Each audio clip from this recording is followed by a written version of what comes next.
അമേരിക്കയിലെ ലൂസിയാനയിൽ ഇസ്ലാമിക തീവ്രവാദി ജനക്കൂട്ടത്തിലേക്ക് ട്രക്ക് ഓടിച്ചു കയറ്റി നടത്തിയ ആക്രമണത്തെ അപലപിച്ച് ഫ്രാൻസിസ് പാപ്പായെ പ്രതിനിധീകരിച്ച് Vatican state secretary cardinal Pietro Parolin New Orleans ആർച്ച് ബിഷപ്പിന് അനുശോചന സന്ദേശം അയച്ചു.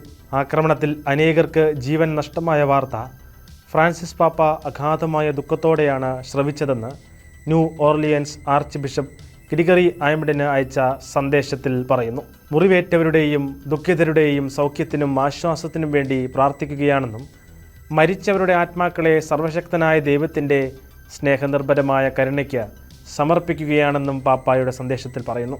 ആശീർവാദത്തോടെയാണ് പാപ്പായുടെ സന്ദേശം സമാപിക്കുന്നത്. പുതുവർഷാഘോഷങ്ങളിൽ പങ്കെടുത്തുകൊണ്ടിരുന്ന ജനക്കൂട്ടത്തിലേക്കാണ് 42-കാരനായ ഷംസുദ്ദീൻ ജബ്ബാർ എന്ന പ്രതി വാഹനം ഓടിച്ചു കയറ്റിയത്. ഇയാളുടെ വാഹനത്തിൽ IS പതാക ഉണ്ടായിരുന്നതായി രാജ്യാന്തര മാധ്യമങ്ങൾ റിപ്പോർട്ട് ചെയ്തു. സംഭവത്തിൽ 15 പേർ കൊല്ലപ്പെടുകയും 35 പേർക്ക് പരിക്കേൽക്കുകയും ചെയ്തു. സംഭവത്തിന് തൊട്ടു പിന്നാലെ പിക്കപ്പ് ട്രക്ക് ഡ്രൈവറായ ഇയാളെ പോലീസ് വെടിവെച്ച് കൊലപ്പെടുത്തിയിരുന്നു.